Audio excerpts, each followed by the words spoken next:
Okay, let's do this thing. Nothing like fixing a critical bug, not 60 seconds before we go on the air. I saw that 5 seconds ago. I just saw that. That was great diagnostics from the both of you. I'm very impressed. I'm very annoyed right now because the headphones I'm using, the left driver started rattling today. It's only resonating with certain low frequencies. So like when Casey talks, I hear a little rattle in my left ear. But when I talk or when John talks, I usually don't. But when Casey gets nice and deep, really close up, then I'm like, oh, God. Hey, Marco. How's it going? So try to avoid your sexy radio voice this week.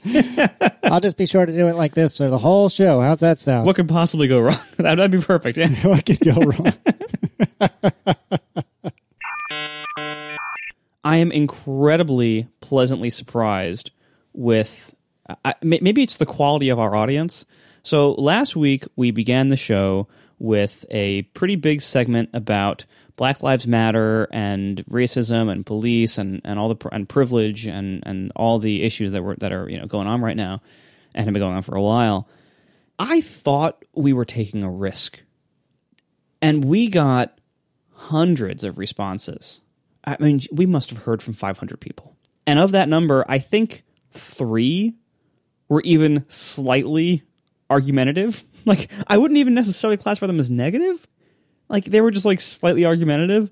And all the rest were universally positive. And so I think this both shows that our audience is awesome.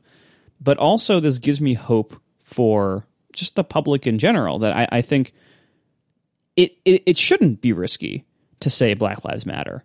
And to say that we have a racism problem in this country, and to say that we have a police brutality problem. Like, that shouldn't be a risky thing to say, but it is, and it has been. But I think now it's not. Now I think it has reached a critical mass of public realization and public acceptance that, like, oh yeah, this is actually a really big problem. And it's not risky to talk about it. It's not risky to say, oh yeah, we really have this problem. Like, no, it's a real thing. And that, in a weird way, gives me hope that we're making some progress on these issues. And I know we have a long way to go, and it's not going to be fast progress, but it's not risky to talk about this anymore. And that's a really good first step. Yeah, I couldn't agree more. I was braced for impact because whenever you put anything on the internet and you have more than 10 people that look at it, you're going to get obnoxious feedback. Oh, yeah. It's part of the contract, the social contract of the internet. And I mean, to give you some idea, like, this might, like, saying Black Lives Matter so emphatically around all that discussion of privilege and everything last week, I thought this was going to generate some controversy among the audience. Things that have generated more controversy than this would be things like if we said, like, the sky is blue, or if we said, Apple's doing pretty well these days. Like, we anything we could possibly say generates way more argument and way more negativity than that did. And so again, like, I think that's amazing, and I'm really pleased with that ratio of positivity that we got. Yeah, I'm very excited about it, and I wanted to just one quick moment thank the both of you guys, especially for speaking so eloquently about it, and for our listeners for taking the time to listen to it as well. And actually, our first bit of follow-up relates to that. John, can you tell me why we need to recount this, other than that it's a good idea to revisit this periodically? I'm inlining for performance purposes. We had a whole bunch of links in the last episode about the resources that you could go to learn more and do more and stuff like that. And people were very nice in recommending things to add to the list. In particular, a lot of people were recommending books. What we had linked was a page that itself linked like 16 different books. So most of the recommendations for books that we got were actually books that were already on that page. So I just wanted to surface them. And so we're not going to have a million notes this week. I just wanted to pick out like the 3 or 4 handful of books that were most recommended. They will be inline in the show notes this week and not buried one link away under a page. So check it out if reading is your thing and you want to learn more about these issues. Yep. I plan on reading at least one, maybe 2 of these. There's another book I'm going to read this summer, but I have a couple of these on my reading list now. If I have time, I hopefully will be able to add many, many more, and I'm really looking forward to that. John, you were making fun of me last week about doing some edits inside of a web form, and Martin Bree has some thoughts about that. Martin writes, regarding John's last remark about never editing in a text field on a web page, I've also been in the same camp and trying to spread the message. I did that no later than yesterday with my brother, who's currently taking his exams, which are occurring online due to the COVID-19 measures. In this particular case, that was disastrously bad advice. He quickly learned about the school's anti-cheat features. For some of the questions, they simply blocked pasting text. And on others, they apparently check the speed at which text is entered, and if that's too fast, it gets cleared. And I assume you also might get flagged as a potential cheater. I should have anticipated this, but I didn't, and it made my brother lose a bunch of time. See, I was right all along. See, I think this is one of the ways, like, schools, when I went through school, and again, disclaimer, I'm a terrible student, etc. But, when I went through school, when I stumbled through school, we didn't have much technology in the school. Like, I graduated from high school in 2000, from college in 2004, and that was, like, I never even saw anybody use a laptop in a classroom. Wait, not in college? No. Really? That happened like right after I graduated. Like it was when that whole wave came in. When I got to college, most people came with a desktop computer, a cheap PC desktop computer. Only a few, usually the rich kids, had laptops. And you'd occasionally see them with it like in the library, but you would never see anybody in the classroom using a laptop. And that seemed to start literally like right after I graduated. Like in I graduated in 2004, and it seemed like around 2005 is when everybody had laptops in classrooms. But I never saw one. And I never took a test on a computer. I never I wanted to. I would have loved that at the time. I was dying to use computers for anything. But we only had them for like the computer science class, and that's about it. And so I missed this entire wave of classroom technology that is now ubiquitous. I've never seen a smart board. I don't have a great idea of even what it is. Oh, they're so nice. You've missed out on so much. And we're the same age. In fact, actually, that reminds me, happy birthday to you, because your birthday is tomorrow. Thank you. And so we are effectively the same age, you and I didn't get to use a smart board until my second real job, but they were amazing at the time. Smart boards were imagine like one of those mobile whiteboards that you would perhaps see in like school or whatever. But instead of being a traditional whiteboard, if I remember right, or maybe it was a whiteboard. I don't remember. It's been so darn long. But anyways, it was something like a screen projected on the whiteboard, or the whiteboard itself was a screen or something like that. But so the point is, it was digitizing everything you were doing. So you could draw using this like fake marker, and then you could select what you've drawn and move it around. And as someone who loves doing like whiteboard diagrams and things of that nature, it was really convenient because not only could you move the stuff around when you realized, oh, I got to shimmy something in between these two boxes, but also you could just easily make a PDF and send it to your coworkers or whatever. Smartboards are super cool. I never had the opportunity in college, but they were great in the real world. Sorry, I totally interrupted, but happy birthday. No, I mean, I interrupted you. That's my job on the show, I guess. I've never even, like, I think in all of college, and, like, I think I had one professor who gave presentations as PowerPoints. Like, I never had that either. It seemed like the old school way of doing school ended right as I left. And now everyone's on PowerPoints, using smart boards or things like that, using digital test taking on computers. That's all new to me. And so, if you look at the like quality of software on average, up like kind of near the top, you have like most consumer level stuff made by good companies like Apple, who are pretty decent at it. That's like, nice, usable, thoughtful software. And geez, I mean, even Apple has their problems in that area a lot recently, but believe me, it's way better than a lot of things. Then, about a little step down from that, you have like the general world of PC hardware. Like, well, sometimes it's okay, sometimes it's all right. It's not to the best standards, but it's still like generally kind of usable.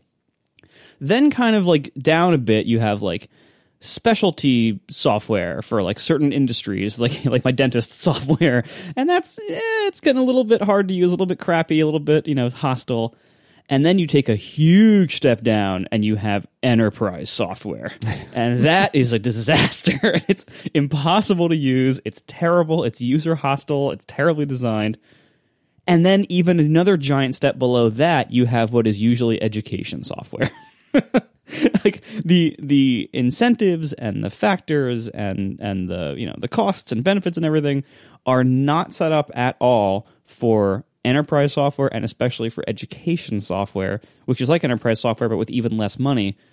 it's not set up at all for that to be usable or friendly or well-designed or even remotely well-maintained because schools have very special needs and usually no money. And so it's like, and it's, you know, similar to enterprise software where like you're making a deal with a whole district or a whole government where you have to, you know, you're dealing with like huge committees and budgets and the public and politics and all sorts of other stuff. So I can't even imagine how hostile a lot of the software must be in education these days. I mean, we only see we like scratch the surface with just like whatever we have to use because my kid's in school as like, you know, the parent portals of various things, which are always terrible. That's like the bare minimum. I can't even imagine what it's like to be a student in this stuff these days. I remember, I've told pieces of this story on the show before, so forgive me. But when I was in college, I went to school with a home-built, you know, tower monstrosity, which at the time was not unusual. A full tower, too, not even a mid-tower. Yep. Because the full tower had more drive bays. Yep, and I believe I had two I had a CD-ROM drive that was super fast for reads. Then I had a CDRW drive that was not that fast for reads, but then what you could do is you could duplicate CDs without having to like cache it on the hard drive for a little while. You could do a straight rip from one to the other. Well, you could, but like, you know, that was a risk because you like the buffer underrun protection on the writers was never that great. Like, I mean, you got to whip out your Nero burning ROM game and like, you know, rip it to an ISO first and then use Nero, you know, to burn with like all the protection, try to copy all the games with all their stupid protection discs and everything. Mm-hmm. God, this is a walk right down memory lane. But anyways, but I think I had, it wasn't a zip, was it a Jazz drive that was like a zip drive, but higher capacity? Is that what I'm thinking of? Yeah, it was 1 gig instead of 100 megs. Yep, I had one of those, which I loved at the time, even though I barely ever used it. But after a couple of years, like I think it was my junior or maybe senior years, I got myself a ThinkPad, which was in no small part because Dad worked for IBM at the time.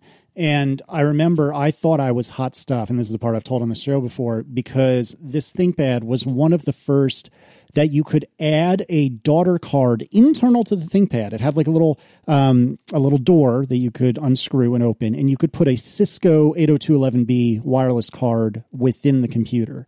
And so I had a wireless connection in the like 10 buildings on campus that were set up for wireless.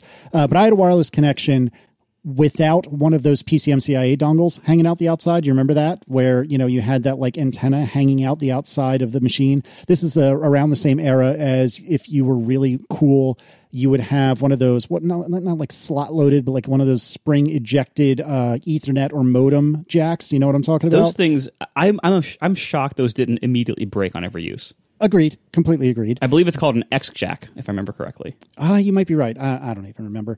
But anyways, I bring all this up because one of my you are right. Look at that. Very deep, good pull there, Marco. I'm impressed. I read a lot of computer magazines, had a lot of ads for these things. I never actually owned one.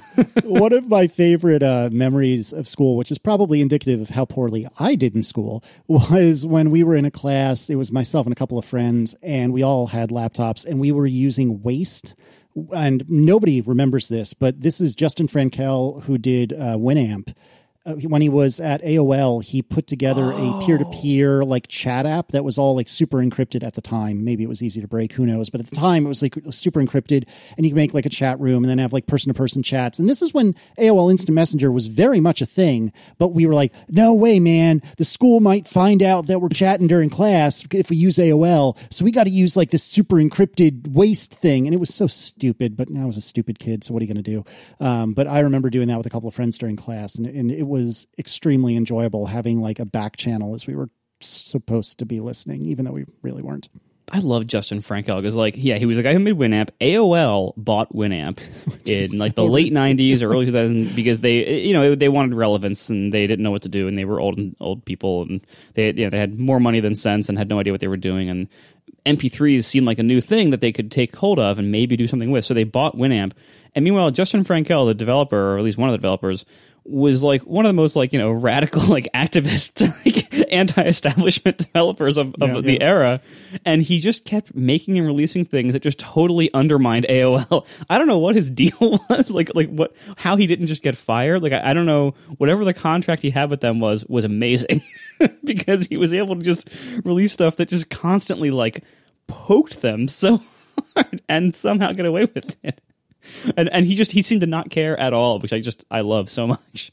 Yeah, I completely agree. Whatever happened to him, like recently? What is he even up to? I don't know. I hope he's not some horrible person. Oh, who knows? It doesn't ATP's live stream eventually boil down to Shoutcast, or is that not correct? Oh, yes, sort of. Yeah. So we are hosted. We host this live stream on an open source app called Icecast, which is basically the successor to Shoutcast. Okay. Shoutcast was the streaming server protocol for MP3s, basically, that I'm pretty sure Justin Frankel, or at least the Winamp team, initially developed, I think.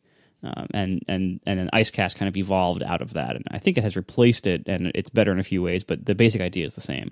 Like it's one of the many things that I love about MP3 is that like the broadcast protocol is amazingly low tech. You just like I run an app on my computer, Audio Hijack, that streams the MP3 bytes that we're recording here to the server, and the server just repeats it back to anybody who listens. And the protocol is super simple. It's basic, text to connect, and then it shoves binary at you. That's just the MP3. And MP3 decoders are super simple. They just look ahead until they see 11 ones in a row and start decoding there. And it just works. It's amazing. Like it really, like it's so. This is one of the reasons I love working with MP3 so much. Like it's in many ways it's so low tech that it makes it very easy and powerful to work with. Oh, that's right. Somebody in the chat put a link to Kakos. I don't know if I'm pronouncing that right, but it's Justin Frankel's. Well, yeah, it's his current company, and I'd forgotten that my favorite software to make animated GIFs of screen recordings. What is it called now? I can't remember. Shoot. Gosh, it's going to drive me nuts. Klecket. That's what I use. Licecap. There you go. It's like the simplest, ugliest, like clearly cross-platform, but does the job well screen recording software. Well, anyways, that was done by Justin Frankel and Kokos or Kakos. I don't know how you pronounce it, but anyways, it was done in sometime after he left AOL. This is what I was forgetting. I knew he made something that really poked AOL on the side. He made the Nutella file sharing network. That's what as he was working for AOL, I'm pretty sure, which was a major media conglomerate that owned a lot of music and stuff. Oh man. Yeah. So oh man, he's the best. Anyway, what were we talking about? I don't even know. Oh, writing into web forms. The moral of the story is, don't write on web forms, kids, unless you're in school, in which case your software probably sucks.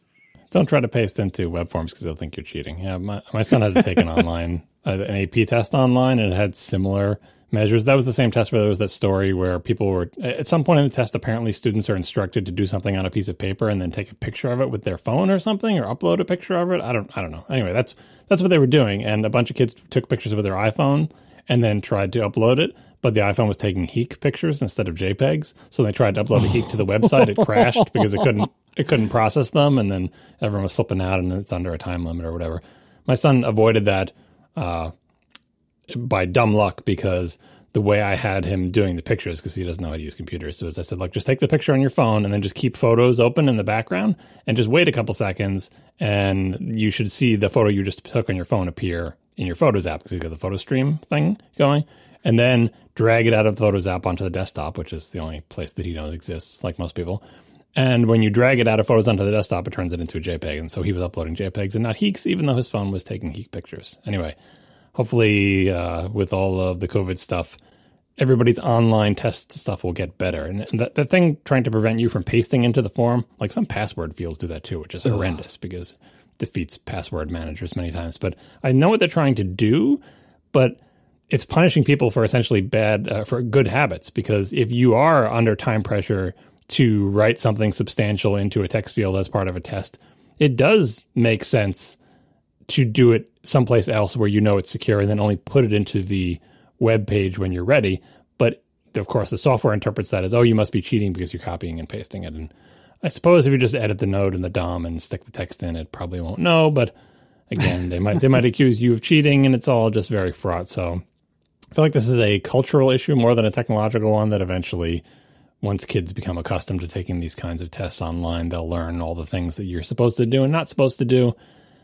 And I guess the backup mechanism is every once in a while copy and paste it out of the web text field into a text file, so that if the web page does crash, you'll still have the text.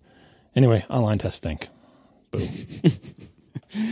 So when I got angry last week about my Samba SMB woes, I was expecting to be the only one. And if you recall, this is when I haven't used my computer in a little while. I go to reach like my Synology, for example, and I see a message in Finder. The operation can't be completed because the original item for whatever can't be found. And the only way I knew how to fix it was to do a kill all Finder and then try the same thing again. And it would always work, pretty much immediately. And I got a lot of varied feedback about this, and including from John, actually, after the show. And one of the the two most important things I think I can share confidently right now is that, first of all, you can go to the Go menu in Finder and then connect to server, which is also done by Command K. Should I mess with John and say K command just to really tick John off? Anyway, you can use Command K to go to this menu, and then you can reconnect that way. And supposedly, I haven't actually had to try this, and I'll explain why in a moment, but supposedly that'll let you reconnect without having to kill Finder, which is excellent. And then John, amongst others, had suggested, well, how are you getting to the Synology? And to answer that question, what I was doing is I was looking at locations in the sidebar of Finder. And I see disk station, which is the thing that Synology calls itself. I see that in the sidebar, and I would just click that and drill into the particular folder I wanted, and that was that. But John, you had recommended one of several different ways to get there. The Synology has like its own dynamic DNS system where you can get yourself like a internet visible host name, even if you're natted and so on and so forth. And I could choose that. But it also occurred to me that since I'm running the Pi-hole, I have set up, and it's very easy. It's the best, isn't it? Since I have set up Pi-hole version 5, then one of the things it allows you to do is very easily, using the web interface, set up DNS responses for your local network. Really, but just basically custom DNS responses. So, for example, iMac Pro, I have effectively hardwired, if you will, to refer to my 192.168 address for my iMac Pro, which is statically assigned via the Eero.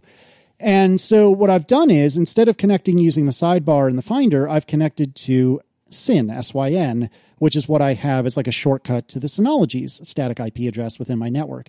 And so far, after nearly a week, I have not had a problem with doing that. So it appears that something, I guess, with Bonjour or something about using the locations thing in the sidebar is what's hosing this all up. And so if you have any other mechanism by getting to your device, do it by IP address, do it by a fully qualified domain name, whatever the case may be, you might find that will fix your problem like it did for me. Also, there's a very interesting Hacker News post, which is not something I say often, about all this, which I'll link in the show notes. Even though that didn't actually get me to my solution, it was more what John said to me, amongst others. But you might want to check it out, because apparently this is a long-standing bug and not actually a Catalina thing after all. Yeah, the suggestion that a couple of people had was to do something related to IPv6. Now I forget what it was. Are they telling you to disable IPv6? I don't remember. I didn't have to fiddle with it though. Yeah, the Hacker News thing talks about DNS lookup and the MDNS stuff. It's not like regular DNS in that it gets broadcast periodically, and there's a TTL on the value. But if the TTL expires, say because your computer was asleep, apparently you can't go request it again. You just have to wait for the next broadcast, and during that time, your computer has no idea how to connect to it at all. Makes some amount of sense. But yeah, my suggestion was just to do what I did and cut all of that zeroconf, bonjour, rendezvous stuff out of the loop and just use IP addresses or names that you statically map to IP addresses. So there you go. Problem solved. I think so, actually. I was really surprised because I didn't think I was going to get any useful feedback. Not because our listeners aren't awesome, just because I thought it was some really weird esoteric thing. Turns out, not so much. Speaking of feedback from me to me, or to me from me, I don't know. Anyway, last week I had also kind of off the cuff lamented about my TV turning itself off, and I wasn't 100% accurate on what I had said the problem was. And Hugo Jobling had pointed out to me via Twitter, and I'm glad that you did, that the issue isn't, I think I had said it was automations, and that wasn't strictly true. The issue is that I think the TV was added to my Goodnight scene. I believe I had called it an automation last week, but Hugo had pointed out that when he was adding his OLED TV to his home, one of the screens that I guess I just plowed right through and didn't look at, when if so, that's on me. One of the screens he has is suggested scenes, and it says select scenes to include this accessory in. You can customize these scenes later in the home app. And sure enough, there's good night where it says turn off. And I don't recall having seen this, but I bet you anything that I just plowed right through it and, next, whatever, and wasn't paying close attention. So it's all my fault. We'll put a link to a picture that Hugo had provided to give you a better view of what I'm talking about. But I thought that was useful feedback to clarify what I was talking about earlier. And actually a couple of people reached out via Twitter and said, oh yeah, that happened to me. And I never understood why. And now I do. So I'm glad I brought it up. Let's see. Daniel Jalkut is telling us about PowerBox. John, what's going on there? Minor corrections from last week. PowerBox is the thing that, for security reasons, presents the open and save panel rather than your application doing it. A couple of notes from Daniel. One is that PowerBox is now always used for open and save panels. Gus Mueller says it used to be that it was only used for sandbox apps, but in Catalina or maybe Mojave, it was changed to be used for all apps. So that could actually explain some of the slowness, because before maybe an app wasn't using PowerBox, but now it was. And the second is Daniel says that he thinks that the app actually owns the window, but not the content. So your app may actually control that window, but you only get a small region where you're allowed to draw into it, and through XPC, the PowerBox draws into the main content of it. And apps are allowed to add their own sort of accessory views. So it's like you own the window and your app gets to draw in some small portion, but PowerBox draws in the other portion, and PowerBox is the thing that actually gives you access to the file and tells you what the result of the thing was. So it's very complicated, and it's not surprising that something like that could potentially go wrong or have some performance difficulties, again, related to security checks and other things that may be slow, especially the first time you try them. So security's complicated. It's a lot easier back in the day when everything was all in one giant memory space and you just put up an open save dialog box and you could literally not do anything else on the computer until you dismissed it. All right. And then finally, for follow-up, David Darcy writes and shows us some videos about something absolutely fascinating that I had no idea was a thing.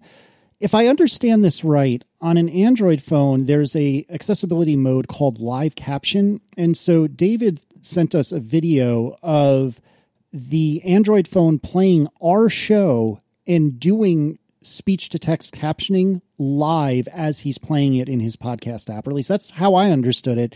And this looks really freaking cool.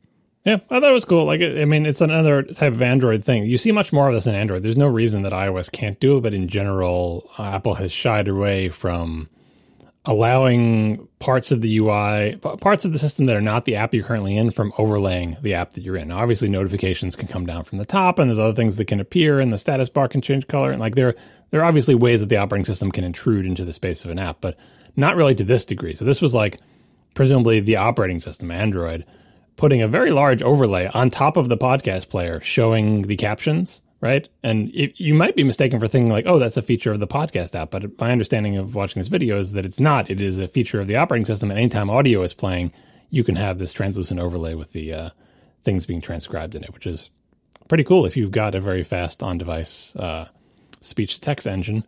That's a great use of it. Was this person, did they also give the video showing the voice control of Android, or was that somebody else? I wish I could remember that tweet. It was like that was someone else showing how to speak to your Android phone to make it do stuff.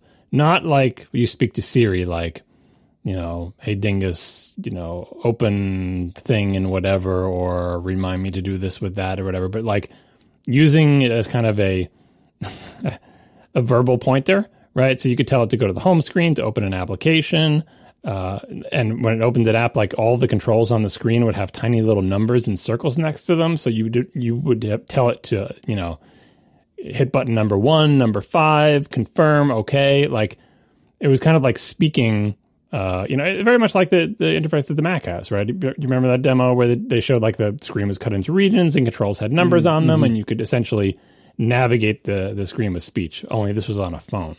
I'm not sure what Apple's interface to that looks like these days, because this interface does require you to see the screen, so it's not for people who can't see the screen well. You mean these numbers are very small, so you have to have good vision, but just not the ability to, or the motor control to use the touch interface. So anyway, I think all this stuff is especially interesting, including in the context of RSI. I don't know if anyone is getting RSI from their phones, but I can assure you that is actually a thing. Somewhere out there is somebody who's been swiping too much with their thumb, and it feels a little stiff, and they're trying not to think about it, and they should. We did want to take a moment to call out 3 different organizations that we think are probably worth your investment, interest, time, etc. And just if you happen to have any money that you can throw their way, I think the 3 of us all believe that these are worthwhile causes and they're worth checking out. So we wanted to take just a brief moment and highlight 3 of them. First of all, the Equal Justice Initiative, which is committed to ending, and I'm pulling these mostly from their websites, but I've heard from various people that these are all pretty great. The Equal Justice Initiative is committed to ending mass incarceration and excessive punishment in the United States, to challenging racial and economic injustice, and to protecting basic human rights for the most vulnerable people in American society. Secondly, the Black Lives Matter organization is a global organization in the U.S., UK, and Canada, whose mission is to eradicate white supremacy and build local power to intervene in violence inflicted on Black communities by the state and vigilantes. By combating and counteracting acts of violence, creating space for Black imagination and innovation, and centering Black joy, we are winning, well, not we, but they are winning immediate improvements in our lives. But it'll be we if you donate, which is excellent. And then finally, Black Lives Code is one of the organizations that the, I believe, now defunct App Camp for Girls has decided to sponsor, or at least elevate. And I know the App Camp people, and they're all really great. So Black Girls Code is devoted to showing the world that Black girls can code and do so much more. By reaching out to the community through workshops and after-school programs, Black Girls Code introduces computer coding lessons to young girls from underrepresented communities in programming languages such as Scratch or Ruby on Rails. If you happen to have a few extra bucks to throw any of the 3 organizations that we've just called out, I think that would be really excellent, and certainly the 3 of us would appreciate it. But we just wanted to call that out. And, I don't know what our agenda is for talking about these sort of social issues and stuff in the future, but expect that, as with last week, we'll talk about it here and there. And then we won't, and then we will, and then we won't, and we'll just do what we think is best. Yeah, we had some sponsorship openings this week, and we figured, what better thing to do with them than to try to promote some of these great causes. Exactly. Marco, it's your birthday tomorrow. Are there any birthday presents you would like, by chance? I don't know. My wife's making me some delicious fruit tarts, and I'm going to have some beer that I like, and I think that'll be a good day. That sounds like a good day. Additionally, if you want to get me an extra birthday present after you've already given to the good causes that are way better than this, because they need it way more than we do, we are going to launch a membership program as of right now. So if you go to atp.fm/join, you can join as a member right now. We've been doing this show for 7 years so far, something like that, a little over 7 years. And we are not going to stop anytime soon. We all love doing this show, and as long as all of you out there keep listening, we want to keep making this show. And the format and style of this show were established really fast. Like within the first few episodes, we pretty much established the format that we've really used almost unchanged for 7 years. We have the cold open pre-show, we have the dial-up sound, follow-up, main topics, Ask ATP if we have it that week, ending theme, and the after show. All right, it's a very simple formula. We've been doing it for a very long time. And yet you two still can't follow it, can you? And part of the formula is not following the formula. Okay, great. And we also very early on established the business model of the show, and it hasn't changed really in the entire 7 years. The show is free, it's available everywhere, it's not exclusive to anybody, and it's funded, as so many podcasts are, by sponsorships. We read an ad read 3 times per episode, roughly. Each read is about 2 minutes long, so you get about 6 minutes of ads in our show that is usually almost 2 hours long. And I think that's one of the best content to ads ratios of anything I listen to that has ads. And this all has worked very well and continues to work very well for 7 years, and will continue, well into the future, we hope. And unless the sponsorship changes a lot, and like if people stop buying podcast ads, other than something dramatic like that, we have no intention of changing any of these basics for the foreseeable future. And if you all will forgive me for a moment of a total lack of modesty, I think we make a great show. We might make the best tech podcast in the world. You will never hear me say this any other time, because it's really hard for me to say this without freaking out about the lack of modesty here. But we take a lot of pride in what we do here. We put a lot of work into it, and I think we're good at it, and I'm damn proud of it. So, let's get back to the money part for a minute. We already make good money from this show. None of us are hurting financially. The vast majority of that money, though, only comes from one source. It comes from those ads. Now, we did just finish a merchandise sale, which we do a couple times a year. Merchandise is kind of a fun side project. It doesn't make that much money to us because it's so expensive to produce physical items and ship them around the world and everything. We make a few bucks off of each thing, but it's more for, kind of fun stuff to give our fans something cool to wear if they want to and, make some side income from the show. But the vast majority of the money comes from those 6 minutes of ads that you hear in each episode. Our ads usually sell well because we have a really good audience for selling ads. You all out there, we have a pretty good idea that like you're probably mostly a bunch of nerds like us. And we can sell you things like hosting companies and domain registration and things like that. And it's not that hard to sell ads to our audience, right? And that's why you hear so many of the same companies advertising over and over again, because our ads work well for them. And it's great for us. We like them too, because they're good companies selling good stuff. And, we can get paid good money, but also sleep at night knowing that we're not like annoying people or ripping you off or making a bad show. But podcast ads are a bit tricky as a business model. They are mostly good, but over time they do take an increasingly higher amount of work to sell and to get paid for, as a lot of that ad buying has shifted. It used to be that the companies who bought the ads would come directly to us and deal with us, and we would send them an invoice and they would pay it and whatever. Increasingly, many of the podcast advertisers that you hear on most shows are buying through ad agencies. And the ad agencies are also consolidating and getting bigger and getting acquired and everything. And so when you're dealing with ad agencies, it adds more work to the process. It adds more cost all around. We can't always sell every slot. We can't always sell the ads at the prices that we want. We often don't get paid for months, and sometimes we don't get paid for a sponsor at all. Like if they go out of business or they go bankrupt or they just don't want to pay anybody ever again. Like that, we do get stiffed on a occasional basis. And the ad market is also volatile. It's kind of like the real estate market. Real estate are like, oh, it's always going to go up. People always assume the ad market will do well because it usually does until it doesn't. And whenever there's a big like economic disturbance like there was with the quarantine, everybody cuts back on their ad spending immediately. And it's really hard to sell additional ads. It's also really hard every January or February or August or the 5th week in a 5-week month. Like that's just how podcast ads have ups and downs, and you're very much tied to the economy or like these random calendar things about budgeting. So in this quarantine period, this was terrible for podcast ad sales. Some shows were hit worse than others. We were hit pretty bad. That's why you've heard so many episodes recently that have had only like 1 or 2 sponsors, including this one, instead of the usual 3 sponsors that we have. Now, I don't want to paint a picture that we're like dying here. The rest of the summer is looking a lot better for the ad sales. And again, we make good money and we'll be fine no matter what you do. But this was a wake-up call to us that we wanted some diversification. We don't want this entire show that we love so much to be dependent on the whims of the ad market when we have this perfectly good audience, you all sitting out there right now, many of whom have told us that you'd be happy to support us directly if such an option became available. So we are now launching a membership program. We don't expect this to replace the ads anytime soon or probably ever. I think we'd be shocked if we got more than a few % of the audience to sign up for it. And we also don't want to take anything away from what the show has always been for everyone. So we don't want to take any existing part of the show and put it behind a paywall or anything like that.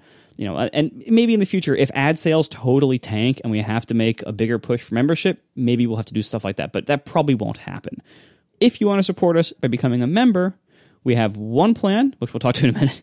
It's $8 a month. For that, you get your own private RSS feed, and you get a sponsor-free version of the show. And you can put that feed in whatever podcast app you want. We made a nice, slick integration, heavily inspired by Stratechery and Dithering. Thanks, guys. We made a nice, slick, thing that you can just do it like with a couple of clicks on most apps. I went back the last 4 episodes, have sponsor-free versions in those feeds, and then, all future episodes ongoing will have sponsor-free versions. And for now, that's it. You have the ad-free version of the show, $8 a month. And I gotta say, I subscribe to a few Patreons for ad-free podcasts, and I love it. It's a completely unnecessary luxury. As I said, we have 6 minutes of ads a week, but it's a luxury. Like most luxuries, it's kind of nice if you can afford it and if you care about that kind of thing. We hope to add more stuff later, maybe some occasional member exclusive bonus content that wouldn't fit or make sense to be a part of this regular show.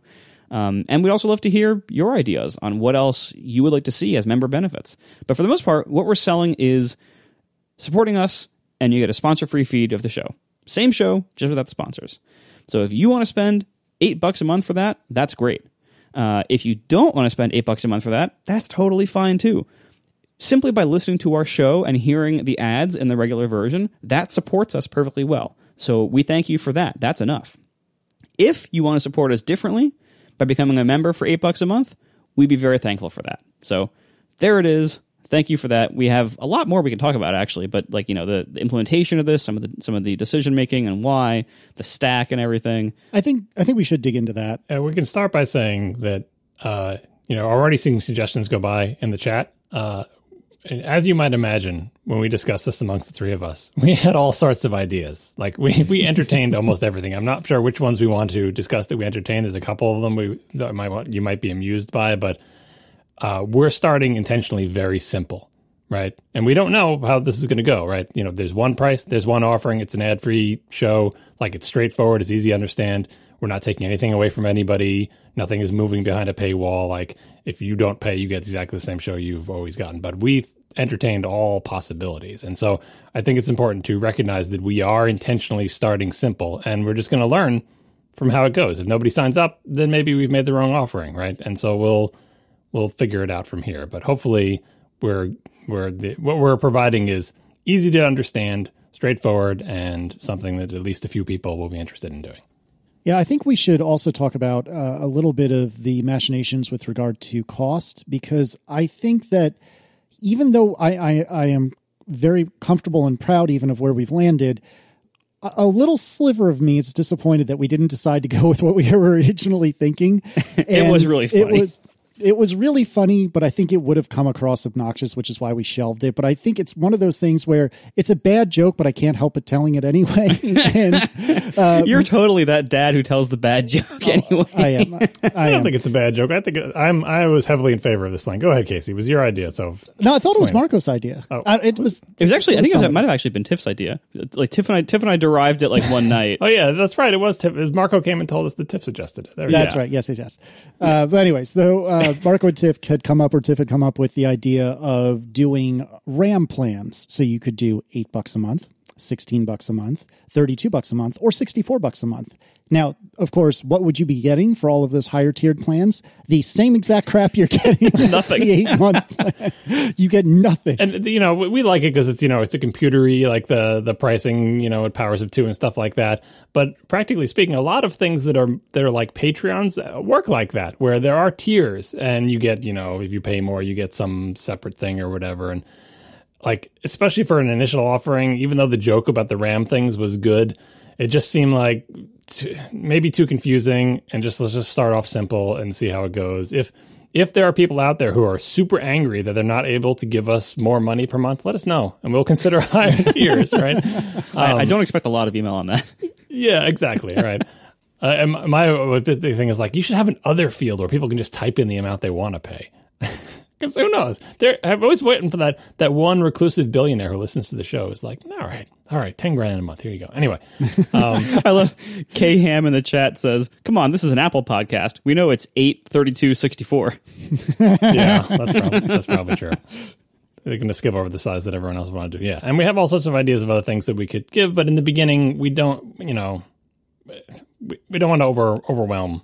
All right. So Marco mentioned member specific content. I always said like, eventually, someday, years down the line, we should eventually get me to play Destiny with those two, but I don't know if they're actually going to want to do that. And that's not a podcast either, so I don't even know how that would work. But that's like stretch goal, 5 years in the future, potentially, if this is still a thing that we're doing. But in the short term, most of the obvious ideas you can think of, we've also been entertaining and may actually arrive. But we don't know what those are going to be now, so this is what we've got to start with. Yeah, and we ultimately, we know if you go, apples to apples comparison of like, well, for $8 a month, I could get Disney Plus or something. Like, yeah, we know, like, but it's closer to like if you look at like Patreons basically are the real good comparison here. Like many podcasts and stuff that we like have Patreons. They usually have tiers at $5 or $10 a month. That's like what I usually pay. Like, and like the average of what I pay for the ones I support is usually $10 a month. and really, like, when we were talking about the multiple tiers, we didn't really want to have some kind of like doodads that we give you, or kind of vague promises, or like DVD extras. It's like a lot of Patreons and Kickstarters and everything, they think they have to offer stuff to people to get them to pay for the higher tiers. But as a supporter, you often just want to support them. You don't want their stuff, or you're never going to like, get their like free email greeting, or whatever the thing is. And then meanwhile, for the creators, those things are massively time consuming and burdensome and often costly to make. And so I as a frequent supporter of this kind of stuff, I don't want any of that stuff. Let me pay you the $5 or $10 a month for your show and get the ad-free feed if you have one. And that's great. That's all I want. Like, because the whole point is you're paying to support something, not to buy a low-priced product, right? And so we wanted to avoid anything like that, because not only is it generally not worth it for creators, and it wouldn't be worth it for us, but that's not why we want your money. Like, we don't want you to buy something expecting like, massive bonus stuff or special access to us, or stuff like that. That's kind of hard for creators to actually really give. If you want to pay us for an ad-free feed and for extra support, if you want to, that's great.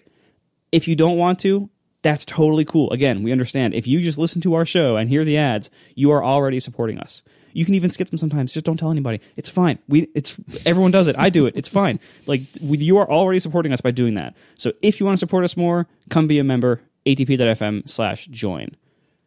There's some interesting tech details of this. My favorite one, before we start talking about like the website and everything, hopefully everyone in the chat has already signed up, so you already know what the website's like. But we already have 71 members. Hooray! Yeah, the interesting the most interesting tech bit here is to streamline the production of the ad-free feed. Marco, lover of dynamic ad insertion, has made the reverse of that, which is static ad removal. The forecast tool that he uses to chapterize the shows now has a feature where it can export the ad-free version. I don't know exactly how this works. Marco, you want to explain it? Yeah, sure. So basically, this is one of the areas in which, sorry, this is going to be a Marco heavy episode. If the haters out there, I'm sorry, you might as well stop now. This is one of the areas where like owning the entire stack of production tools and like this is strategically very good for me. Back when I made Forecast, I believe I said on the show like that one of the reasons why I wanted to just get it out there for free and not try to charge like, $30 or $50 for it and make nobody buy it is because it had value to me as somebody in the podcasting space, as both a podcaster and the owner of Overcast. It had value to me to have some kind of control over a podcast production tool. Because then if I wanted to add features to podcast at the production side, I had a place to do that. And then I can do things like add corresponding features to Overcast, give MP3s a certain ability, like the idea of I have my floating chapters, where the chapter spec has a provision where you can have a chapter that does not get listed in the list of chapters, but just appears at a certain time range. Nothing actually reads or writes those, but the provision was there in the spec, so I said, hey, I'll implement that. So I implemented it in Forecast and in Overcast. So now, if you have a chapter podcast and you want to display a chapter that merely shows up at a certain time range but is not listed in the table of contents, you can do that, and it works. So there is value to kind of owning the whole stack here. In this case, first we built a CMS. This is one of the big reasons why I built the CMS when we did. Oh, stop right there. We did not build a CMS. I would love to take credit for this, but two of us complained and moaned about a handful of design decisions, and one of us actually did all the work. Complained? That's important user feedback. Yes. I would say two of you were design consultants. Fair enough. Anyway, so first, I built a CMS. We were wanting to do it for a while, as we said, things like, controlling the RSS feed and, how everything works and everything. We wanted to build it exactly for our needs, in part to support a membership program. The way I build things is for the long term and with as much under my control as possible. So this is things like minimizing external services is a big part of this. When a service is necessary, I like to choose conservative, stable, long-term services, companies that have been there a long time. And I like to choose low-level building blocks instead of like high-level, all-in-one solutions. What I want to do is own as much of the customer interaction and the customer billing relationship as possible. For example, rather than going to Patreon or Memberful, we built a site on Linode, and we host our files on Libsyn, and I built the whole membership payment program on Stripe. Building a hosting platform or a podcast CDN and stats service or a payment processor, which is what those three companies are respectively, that's no small feat. It's not worth doing for almost anybody ever.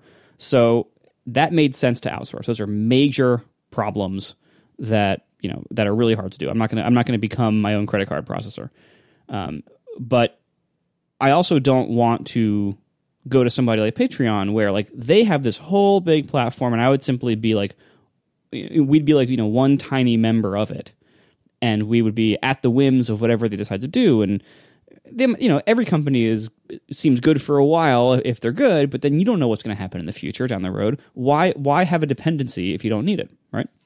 So we built the CMS as these low-level building blocks that you, the customer, either will never see or might only notice, like, you'll see a Stripe logo in the footer of the payment page or something like. But that's it. Like you're not. These aren't like hitting you over the head. Like you're not going to Patreon to sign up for us. You're going to our site, and you're signing up directly on our site, and we control all that. We don't have to worry. Like if we're going to go to some like new podcast subscription membership management service, what if they go out of business next year? Like we don't have to worry about that kind of stuff. Stripe is not going anywhere. Libsyn has been around for like 15, 20 years. Like they're not going anywhere either. Linode is not going anywhere. Like these are solid, long-term, low-level building blocks, and that's the way I like to build things. So that's the CMS part. And there's lots of interesting stuff about the CMS, but we'll get to that some other time maybe. I don't know.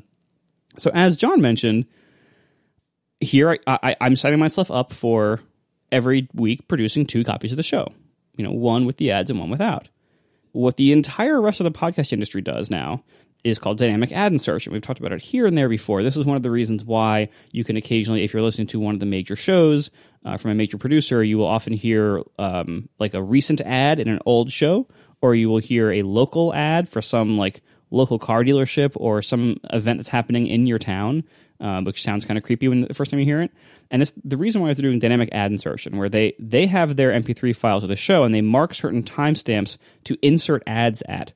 And on download, they look at your IP address, they either do a direct geolocation lookup and figure out roughly where you are, or they do something even creepier where they look it up with one of those data broker services and find out exactly who you are. And then they inject ads that are relevant to you directly into the show at your download. As I mentioned earlier, the MP3 file format is really like hackable. You can basically splice MP3s freely, and as long as you do it remotely competently, you can be really sloppy. You can make a lot of mistakes. As long as you do it remotely competently, it'll work. It'll play. And so that's what a lot of big publishers do now. Like they dynamically insert ads.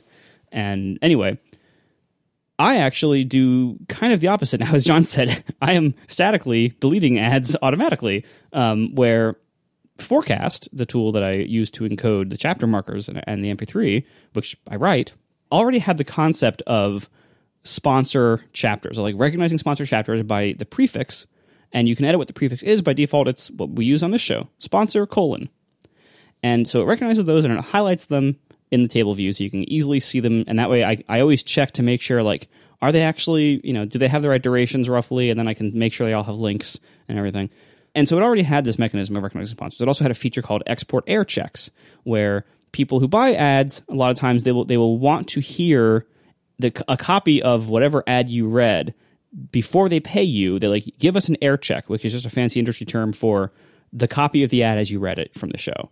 And so I have a feature in Forecast. I never wanted to do this. So I have a feature in Forecast that says export sponsor air checks. And any chapter that looks that has the sponsor prefix that you've set, it will just export those as separate files that include only that plus or minus, or plus like, a couple seconds on either side, etc. So I already had MP3 splicing, sponsor recognition, chapter markers, and I'm already making the show with chapters. So I built in a feature into Forecast to automate the creation of the sponsor-free versions by simply having a menu item that will export a copy of the same file without the sponsor chapters in it. And as you hear the show, the way the sponsor-free version sounds, it's exactly the same show. The way it sounds is when you hear, and then you hear the sponsor here, and then you hear the sponsor close music. Basically, the way the ad-free version works is you only hear the ad close music, and then it goes to the next topic. So you don't hear the ad open or the ad. You hear just, previous topic, and then the next topic. To do this in Forecast, I had to first figure out macOS app notarization because the last Forecast update predates Catalina. I also then had to add support for dark mode because the last update also predated Mojave. It was in 2018. Oh, wow. But the main reason I had to update the Forecast app, besides adding this feature, was I had to improve the precision of the chapter markers because it turned out that the way I was... what Forecast does to achieve its amazing speed and make your fan spin so fast is it splits up the file into however many cores you have. So on my iMac, I have 10 cores. It's 20 virtual hyperthreading cores. So it splits the file into 20 parts, encodes each of those parts separately in parallel, and then glues them all together at the end.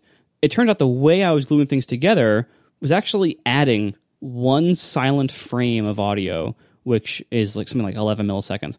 It was adding a little bit of audio at every joint that was silent.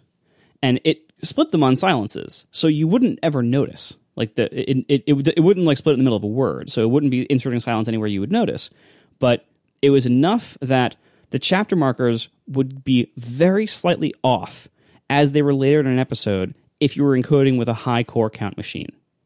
Because you would have all these segments that were joined, and so a chapter marker might be off by a half a second.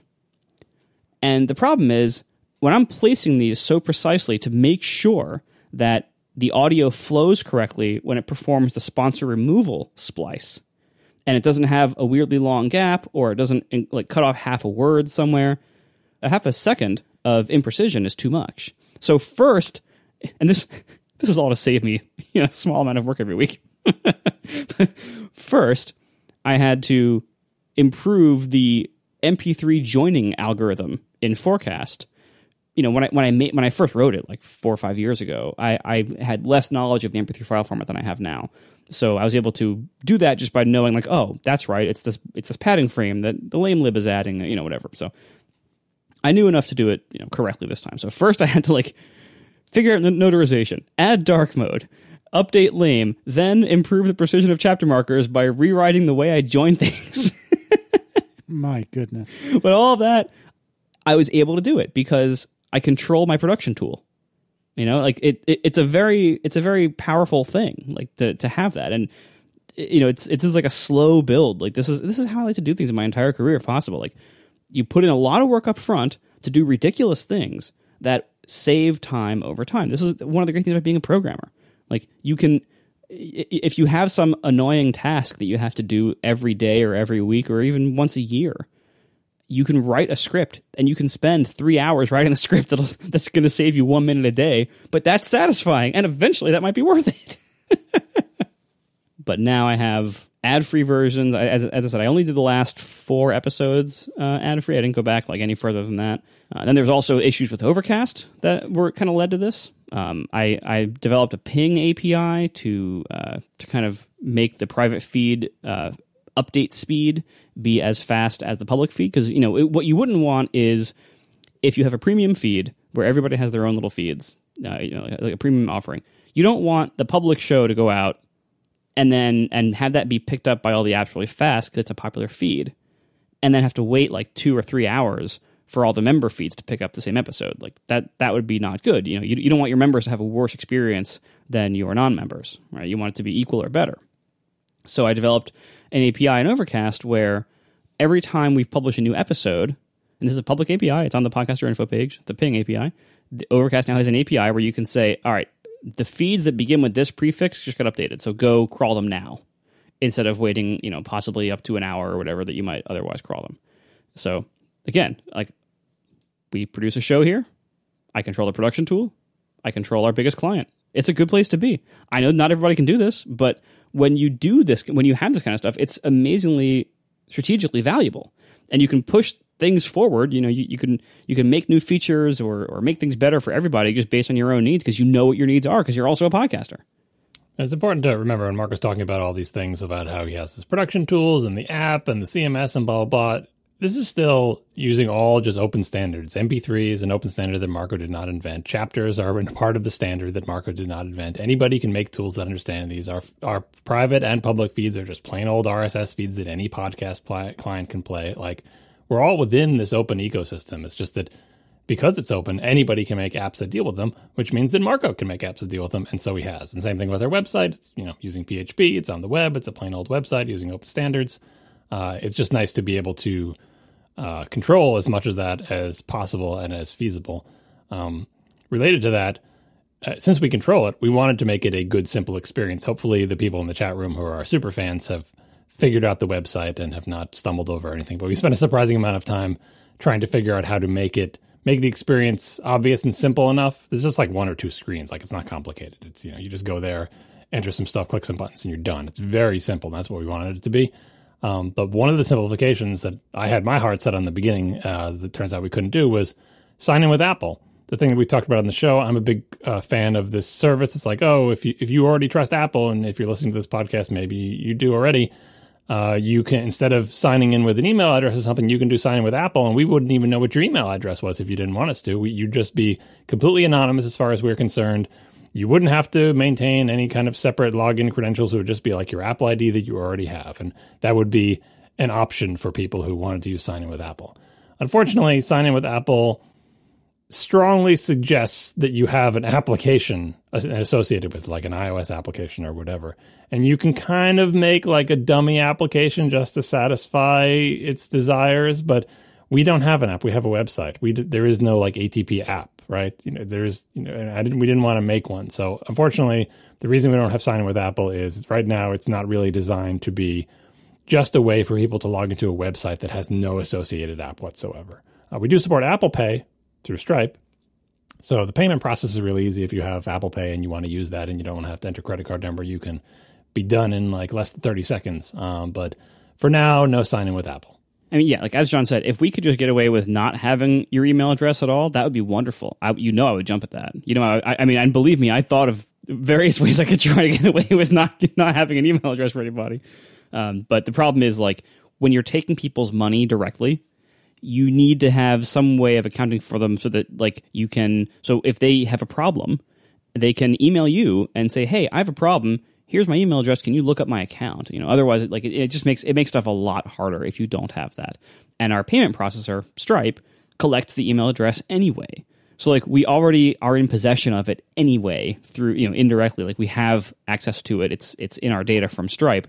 So at that point, it's like, well, we're already exposed to it. In like if you think about like personal information as like almost like a virus, like it's like, well, if it passes near your hands, like it's on you, so you have to take the precautions to protect it, and you have to have a privacy policy about it and everything. It's like once you have to do all that stuff anyway, you might as well also provide a decent login experience and be able to fix people's issues when they email you. One of the problems that we had when we were thinking about should we add sign in with Apple, before we realized that you really are encouraged, that it really needs an app. And when Apple strongly encourages something, it basically is a rule, not a suggestion. but and if it isn't a rule now, it will become one later. So you might as well treat it like a rule now. But one of the problems with signing with Apple is, like, if you have sign in with Apple, many people will use it the first time they sign up, or they will not use it the first time they sign up, and then when they come back to your site a few months later and want to log in, they will try the other thing. If they used it the first time, they will try not using it the second time, because they'll forget whether they used it the first time or not, and then they will either not see their account and email you saying my account's missing, or they will inadvertently create a new blank account, and then they'll write to you saying all my stuff's gone in my account. So you create all sorts of like customer friction and customer support problems whenever you have multiple ways to log into your service or app. So ideally, if you could make it just one way, you totally eliminate how did I sign up for this? And you still have issues of people who have multiple email addresses deciding which one they want to use, but at least you reduce the number of problems and problem sources you have by one big one by just saying like, okay, you don't have to worry about whether you log into our site with Twitter or Facebook or Apple ID or anything. You just log into our site with an email address, period. So there it is. You don't even have a password. I use one of my passwordless login systems. And we put a lot of work into the subscribe flow. Again, special thanks to the Stratechery and Dithering podcasts, Ben Thompson and John Gruber. The system that Ben Thompson has devised over there for quick subscribing with like the cool QR code and everything, we ripped it off completely 100% with permission, but totally ripped it off, totally shamelessly. So thanks to them for innovating so that the rest of us can reap the benefits. One final nicety that Marco added, and he can correct me if I'm wrong about understanding this, but if you sign up as a member and you get your special member feed and you add it to your podcast player of choice using our cool little page that lets you do that, and then you unsubscribe, you stop being a member, you don't have to change your feed. Is that correct, Marco? Like that feed will continue to work for you, and then if you sign, it will just become the non-member feed. Right. So suddenly, you won't have to delete the feed from your podcast player, then resubscribe to the public feed and then delete the public feed. Like you can just keep that feed there forever. And the content of it will change based on whether you are currently an active member or not. Yeah. And it'll tell you, it'll prefix the title with subscription expired. So it'll be very clear that it is an expired member subscription, but the content will still be coming in and there'll be a link in each post for you to renew if you want to. Your member feed, as long as you don't delete your account, your member feed will continue to work just fine as a copy of the public feed. And then as soon as you want to resubscribe in the future, member stuff all shows up again. Yeah, and you can, of course, delete the feed and resubscribe to the public one, too. We're just saying this is a nicety so you don't end up with this weird dead feed that doesn't work anymore. One thing that may not be clear, or at least wasn't clear to me, about your membership that you're paying for, it's not calendar month. So if you become a member now, you're not missing out on the first couple of shows in June. It's based on your sign-up date, right? Yeah, it's simply, time range from now. You're buying, a month from now, and it renews next month. And you can see Stripe is so good these days. I mean, so I've used Stripe a couple times over the years. It's always been great. It's always been great company, super amazing API, extremely easy to use, breath of fresh air compared to the old days of PayPal. But now it's even better. If you can believe, if you are building anything with payments, I strongly encourage you to use Stripe because it's so good. Stripe, not a sponsor of this episode. Yeah. You'd be amazed how much functionality we got from them for almost no effort at all. The Stripe integration took me 2 days for the entire payment system. That is subscribing, including Apple Pay, including support for the cards that use 3D Secure that need send you a text message to verify the charge before it actually goes through. All that stuff is supported, and a whole billing portal where you can go in and change your credit card number if it's about to expire. It'll email you a week ahead of time of expiration and stuff like that. You can see your billing history, all that, and it took me 2 days to build the entire integration. Again, Stripe has always been good, but it's even better now. So if you're building something that requires credit cards, or if you're thinking about it, you'd be shocked how easy it is. So yeah, thank you to Stripe for being awesome.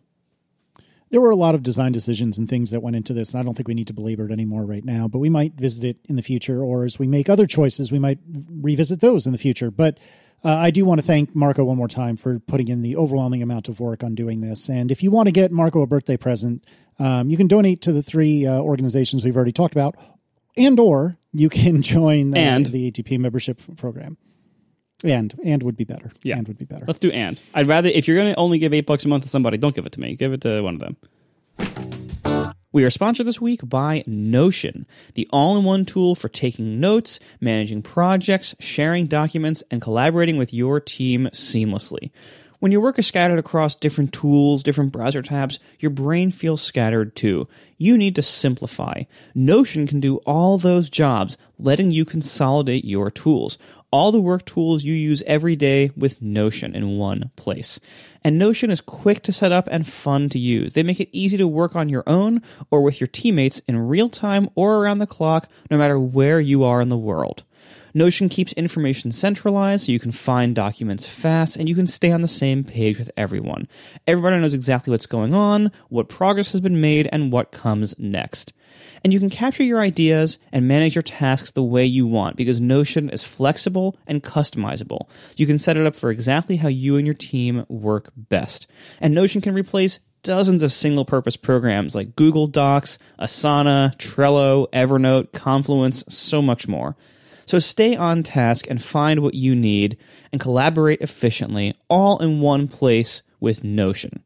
For 10% off a team plan, head over to notion.com/ATP. That's notion.com/ATP to get 10% off a team plan. Once again, notion.com/ATP.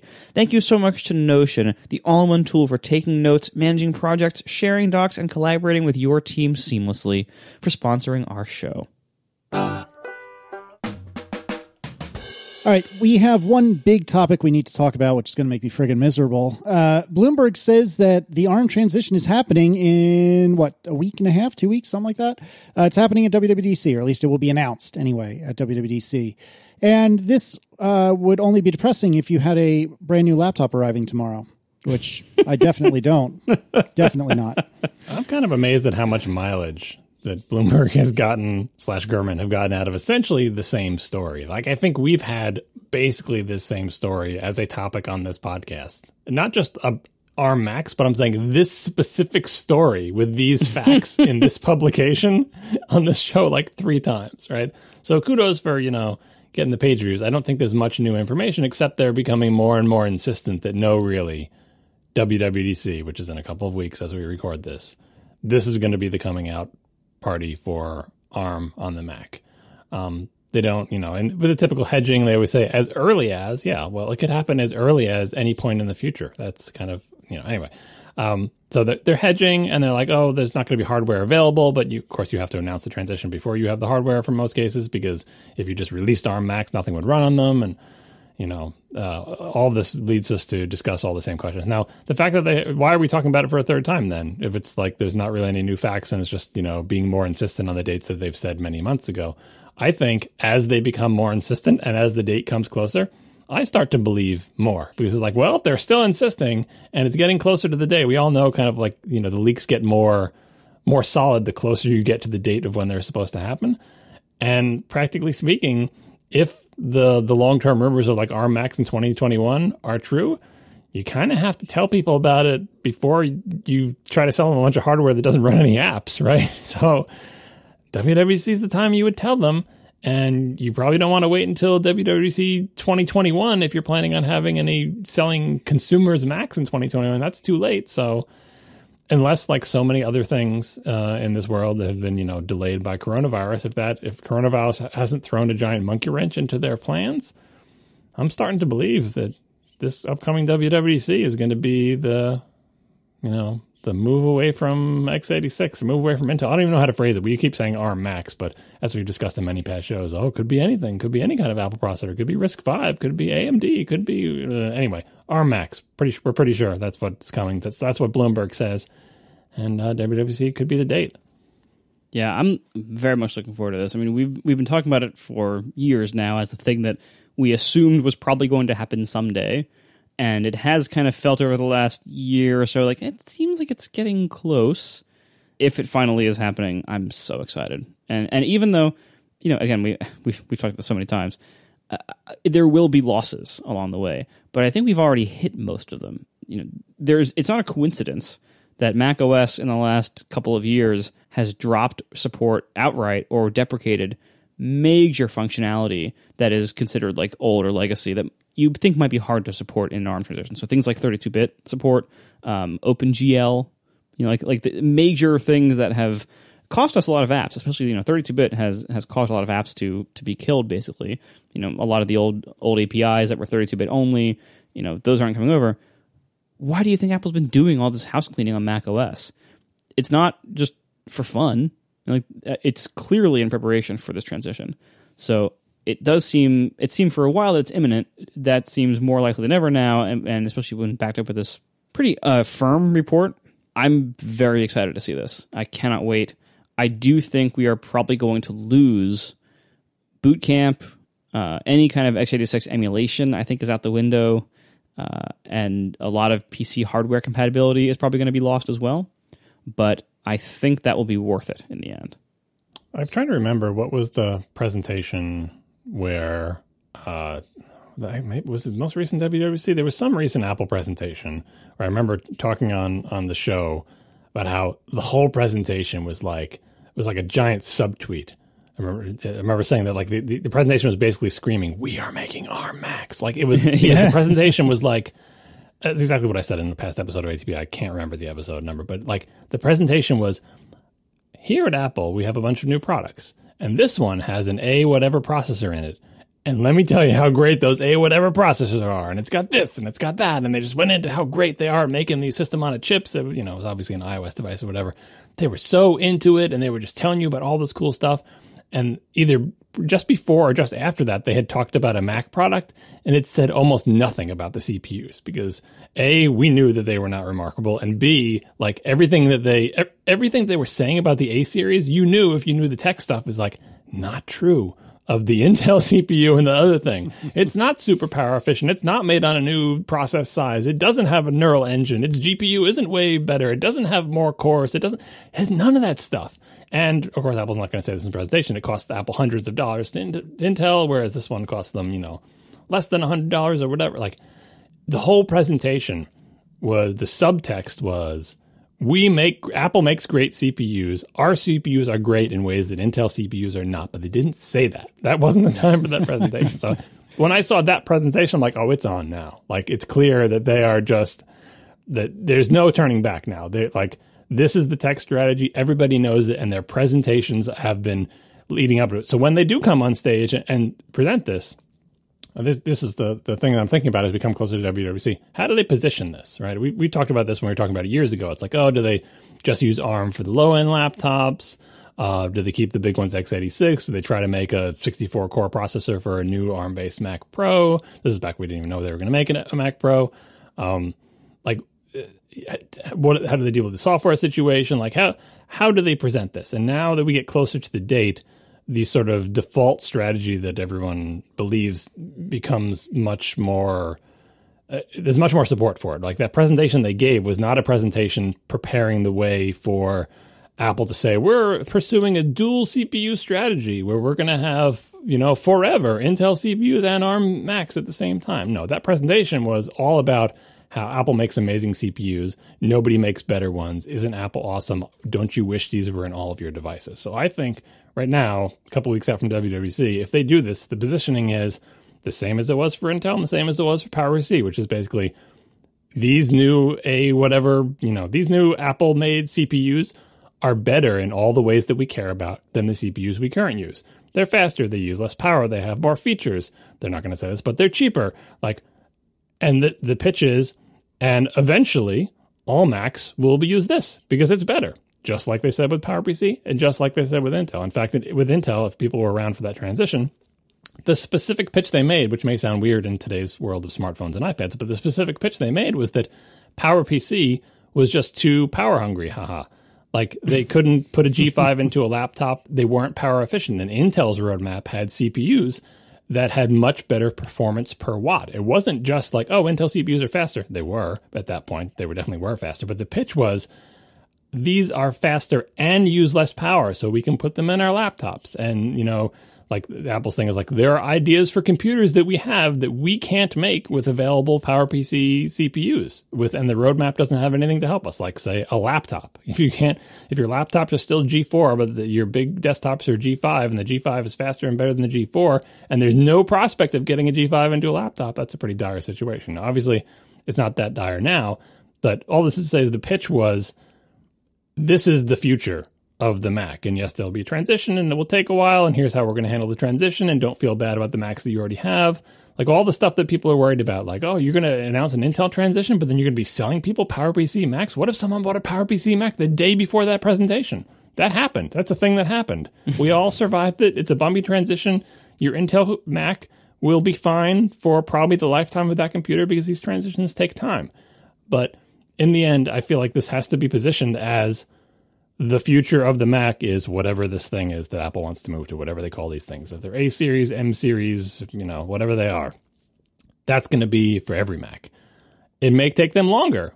Maybe it's 2 or 3 years until they get a Apple-made CPU that is appropriate to replace the one in the Mac Pro or something. But I think that has to be the pitch is, we make great CPUs, we're bringing them to the Mac. Even if they say, our first line of Macs will just be the laptops. I will be shocked if they make any commitment to, like, in perpetuity continue to make Intel-based Macs, because that's just not the way Apple does things. And honestly, it doesn't really make any sense, because I think, this is one thing we've discussed in the program over and over again. I think Apple has proven the capability to make an appropriate CPU for every Mac that they sell, including the Mac Pro. They haven't actually done that yet, as far as we know. Maybe there's something in a secret lab or something. But I think they've proven they're able to, because the only difference in terms of, the chips that like in an iPad and in the Mac Pro is basically the number of cores. The individual cores are now competitive. Everything else is just a matter of money and time. Bus widths, memory support, I/O, PCI Express lanes. These are all solvable problems. Even the minor barriers that existed before that I used to insist could be solved by money, those have come down without the application of huge amounts of money. Thunderbolt is now an open standard, and you can be certified as Thunderbolt compatible even if you're not made by Intel. Like, all, and Marco mentioned the 32 to 64-bit stuff has resolved itself. Like, everything is all set up. Everything's all lined up for Apple to do this. It's easier now than it has ever been in the past. And I feel like the positioning simply has to be, this is the future of the Mac. I'm so excited and disappointed about WWDC this year, because it was a unique pleasure being around you when Swift was announced, and when, wasn't the Mac Pro announced when we were in the keynote audience? Sure was. You weren't next to me for Swift, but Mac Pro you were. Both times. Both Mac Pros. Well, there you go. Exactly. Anyways, the point is, being in the room for that, like, obviously the reality distortion field is different and has been since 2011, but it's still amazing to be in the room when this is happening. And if this really is going to be announced in a couple of weeks, I'm going to be real sad not to be there. I mean, obviously, I may not have been there anyway, because I might not have gotten a ticket, but it would have been really cool to have been able to see it in person. And I'm really curious how they're going to handle the cheering and the hooping and the hollering over something that arguably really should be cheered and we should be hooping and hollering over. I'm curious to see how they handle that if they're just doing recorded videos. I'm also curious to see what I think about this computer that's arriving tomorrow, which I actually am super stoked for. I was thinking of you when I said, what if I just bought a Mac with the previous CPU? Like, it'll be fine. Like, I saw you fretting about that. What about yourself? I mean, that's the other thing. Before I ordered my Mac Pro, I had insisted many times. I understand that Apple may about to be switched to ARM, and I'm going to buy like the last great Intel thing. And honestly, it's not even that great in terms of single core performance. The iPads are probably faster, right?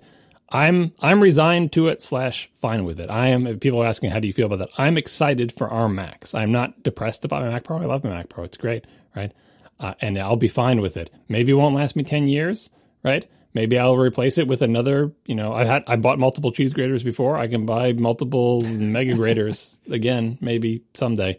But anyway, I will, I'll survive. It'll be perfectly fine. I'm excited for ARM Macs, even if it's just laptops, which I don't even like in the beginning, because having lived through 2 CPU transitions before, every one of them has been exciting. PowerPC was super exciting PowerPC itself was exciting for lots of reasons. There was lots of political reasons and other things that we can get into in old man mode and in different shows maybe. But like, the main thing was that it was faster. It was so much faster than ridiculously faster, demonstrably faster. And who's not excited by that, right? And this is even, back in the 90s or whatever, when computers were getting faster all the time anyway. Even in that environment, the switch to PowerPC showed a lot of speed, even in an operating system that was still largely emulated, because huge swaths of Mac OS were still 68K code for the longest time. Then the Intel transition, again, Apple was in a bad place. They couldn't put a G5 in a laptop. The Intel Macs, right out of the gate, you used them, you're like, oh, I remember, like, of course, compiling Perl on an Intel Mac, I'm like, holy cow. You would. This compiles so much faster than it does on my like dual G5 Power Mac, right? It was, it's like, it was the next day. It's like, oh, you have a dual G5 Power Mac? Try this middle of the road wimpy Intel Mac. I'm like, well, this giant cheese grater surely will compile. No, the Intel one was so much faster. I hope we have that same excitement. Maybe it's not raw speed, maybe it's just like, oh, the battery on the laptops lasts like iPad length, they're like 10 hours long, and before I was only getting 4 hours. I don't know, but like I'm hoping that these Macs will be compelling. And for anyone who has never gone through one of these architecture transitions, they're scary and they could be bumpy, but my main memory of the previous two transitions is excitement. As a tech nerd, it's an exciting time to be involved in the Mac. You would think it would be a scary time to be like, oh, I'm just going to leave the Mac and come back when things settle down. But to me, it's always been exciting. I think they're probably going to start out with the MacBook Air. Like it's the best-selling Mac by all accounts, and it is very mainstream and very good. But the one problem it has is it's kind of slow. And I've also heard that the thermal system is not super awesome. That like it's kind of like not a very graceful or high capacity thermal system. And so like if you can take that computer, keep what everyone loves about it, and give it significantly better performance and probably better battery life, that's a great update. That's all it needs to be. And many of the buyers of the MacBook Air don't need a lot of the higher end pro use cases where the transition might be a little bit bumpier. And this is why I think that I've seen the idea floated that possibly the high end products would stay Intel for maybe a little while longer or a significantly longer time, and that maybe ARM is potentially only in the laptops for a while, or maybe like laptops and the Mac Mini, or something like that. Like maybe ARM doesn't come to the MacBook Pro or the iMac Pro or the Mac Pro quite yet. Maybe it waits another couple of years before that. In the meantime, you have ARM where it really has like where it matters most, which would be the smaller battery powered things like the MacBook Air, and that would be fine. And that would also give people who rely on high-end apps, high-end hardware, kind of more specialized stuff like virtualization that not everybody really needs to do, but some people really need to do it. It would give all that time to transition, and for those people to either find a different platform or for tool makers to fill that in, like to make x86 virtualization, or rather emulation, I guess it would be, on our Macs, stuff like that. There's so many paths they could take here, and what's really interesting, what I can't wait to see is what some of these decisions end up being, like what they decide about things like boot camp or emulation, things like that. And then I want to see the first ARM Mac. I'm so curious if it is something like the MacBook Air, or even a return of a 12-inch MacBook. But ultimately, I think it would probably just be the MacBook Air. That would be an amazing computer. I would probably buy one. It would be so good. I can't wait. I really can't wait. The thing that scares me a little bit about the potential for the laptops getting these processors first, which I think makes the most sense from what we know today, I'm worried, and this is actually applicable as well to something we haven't mentioned, which is a potential iMac refresh. I'm worried that maybe the processors will be new, and well, obviously they will be, and maybe some other things around that will be new. Like let's just say like a version 2 of the Magic Keyboard, or whatever it is they're calling the keyboards these days. Like all that is fine and dandy, but I'm really worried that there's going to be some new hotness looking like aesthetic quality to it. And I don't know what that would be, to be honest, except on the iMacs where obviously like smaller bezels and so on. But I'm scared that I'm going to get this laptop tomorrow, which I am genuinely very excited about. I'm really, really stoked to have something that'll perform a lot better than my Adorable. Even though I love it, it's not fast. And I'm really excited for it. And I think, John, you're right when you said earlier that it's going to last. Like the entire lifetime of that laptop, I don't think has been cut short by a potential ARM release. What scares me, and it doesn't even scare me if like this potential ARM laptop has twice the battery life of my forthcoming 13-inch MacBook Pro. Like I don't operate away from a charger that often, so I'm not worried about that either. But if it looks cool, which is so stupid. I'll be the first to tell you it's so dumb. But if it looks super cool, like, can you imagine if they brought back, like, maybe not the polycarbonate, but like the black MacBook? Do you remember how friggin' cool those things looked? Oh, something along those lines. I mean, they look cool. They look great in 2006 when they came out. I don't think they looked out like. I think that was a time period. Sure. Apple's not. They're not going to bring back plastic. I don't see that happening. I don't think you have to worry about it looking that cool, though. Honestly, like, I mean, not to slam Apple's current laptop design, but for two reasons. One, like, most of Apple's devices have had their skins pulled in to such a degree that there's nothing left to trim. And all you've got is surface finishes of color. So I suppose they could make a black one, but they probably won't. And the second reason is during both of the previous transitions, Apple's MO, whether intentionally or just because of momentum, has been to sell you computers that look just like their predecessors, but their insides have a different CPU.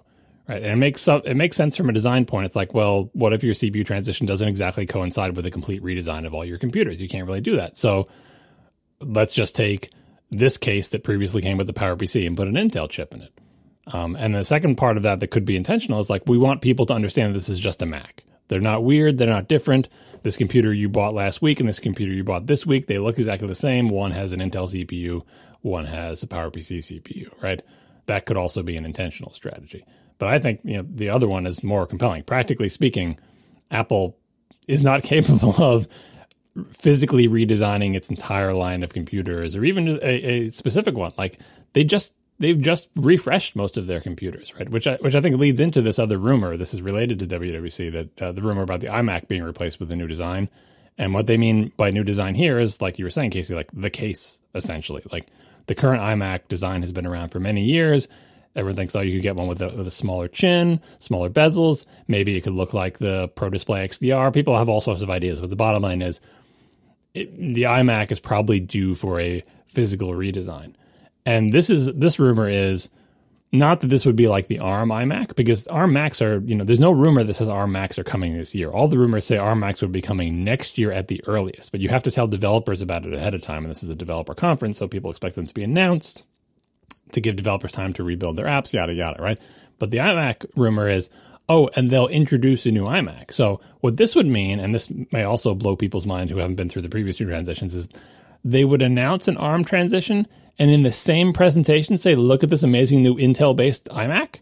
Yeah, because they're not going to stop selling Macs even once they announce the transition. Like they didn't, when they announced the Intel transition, it's not like, no more Macs will be sold until the first Intel-based Mac is released. And same thing with PowerPC and 68. That's just not the way the world works, right? So it is not inconceivable that they could introduce a new iMac, probably do that at the first part of the presentation, and say, here's a great new iMac, here are its specs, here's its price, doesn't it look cool, ooh and ah, and then later say, and now an important transition for the Mac. We've done this twice before and put in the slide, how this is going to go, right? And I don't think people will be like, well, wait a second, you just introduced an Intel Mac. It's like, yeah, and we're going to be selling them in our stores for the next year. And people are going to buy them and they're going to use them and they're going to work because they're Macs. It's all fine, right? But that being the case, it's not like they're saying, okay, well, the first ARM-based Mac, whatever it may be, it has to look radically different to give Casey FOMO. Like, I don't think that's going to happen, right?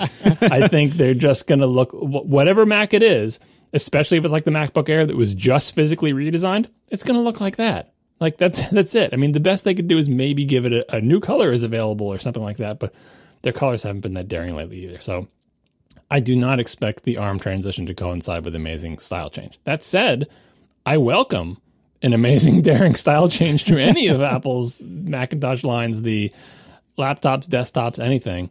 Not that I don't like the current style. I do. I really like how my Mac Pro looks. I think they're all attractive computers and they're fine. But I'm always willing to have things mixed up. I'm frequently jealous of, the surface finishes that the phones get from year to year, different colors, shiny, matte, the glass covering, the pastel things, the product red ones, the whatever that jet black one. Like, there's an adventurous spirit in the phone line that is not present in the Mac line. And I certainly welcome that, but I'm just not expecting it.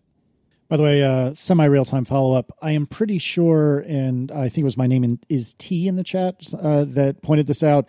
It was the Brooklyn Academy of Music event that Marco and I were actually present for physically, that they were going on and on about how amazing the processor is and the then brand new iPad Pro. And then they started talking about the then brand new MacBook Air. And yeah, it's great because of all these things, and there's a processor in it. It also has a processor in it. Yeah, exactly. And so I'm pretty sure Marco and I were there for that. It was brutal. Yep. Yeah. One final bit on the ARM Macs. A lot of people have been speculating about the hardware that developers would use to work on their apps. So I kept saying, like, you have to tell developers so they can rebuild their apps, but you're not going to sell Macs based on the new processor until the next year. So what the heck are developers going to test on? Well, when they did the Intel transition, they had this thing called the developer transition kit or something, where they would sell you a Mac that was basically an existing cheese grater Mac, Power Mac. But inside, I believe it was a Pentium 4. Correct. It was like a PC motherboard with a Pentium 4, and they weren't selling it to you. You were essentially renting it, but you had to give it back to Apple at the end. And anyway, developers could get this. They gave Apple whatever it was, $1,000 or something, and you got a cheese grater with a Pentium 4 in it. And you would use that to port your app. It was an Intel-based Mac. It ran Mac OS X, and you would open up Xcode and bring your source code into it and try to get it to build and test it and everything like that. And then after the period was up, you sent that back to Apple, and then what they do? They gave you the actual production Intel iMac as an option or something. You could choose to either get your money back or they would send you an Intel iMac. I forget, but the point is, Apple has various ways to get hardware to developers so they can do their development. But that hardware they give to developers isn't like a secretly ready ahead of time Mac on the new architecture. It's like this weird mongrel beast. It's like dev kits for consoles, right? They're not production systems. These are not consumer systems. Like Apple never shipped a Mac with a Pentium 4 in it, except for these developer transition kits. They were all like the core architecture or whatever. But the Pentium 4 ones were good enough for people to do their porting work because it's the same instruction set or whatever. So everyone's thinking, what are they going to do this time? What kind of thing are they going to give developers so they can actually build their Mac app on ARM or whatever these CPUs are going to be? And since the rumor is that these are going to be ARM Macs, everyone says, well, they don't have to worry about that because developers probably already have tons of ARM-based devices in their house, like they've got an iPad or something. So why not let them run Mac OS on their iPad or something? Because it's already ARM hardware, and it's probably similar enough to the ARM Mac hardware that's going to come out, because the rumors are that the ARM Mac hardware is based on the A14 chip that's going to be in the next gen iPhone and all that other stuff, right? So it's not like Apple's making the rumor is that Apple's not making an entirely different architecture. It's all derived from the same iPhone chip that they're making a million of anyway. Let everybody run Mac OS on their iPads, or maybe even on their iPhones, or have it run on your iPhone and have it project to an external display, and all sorts of theories like this.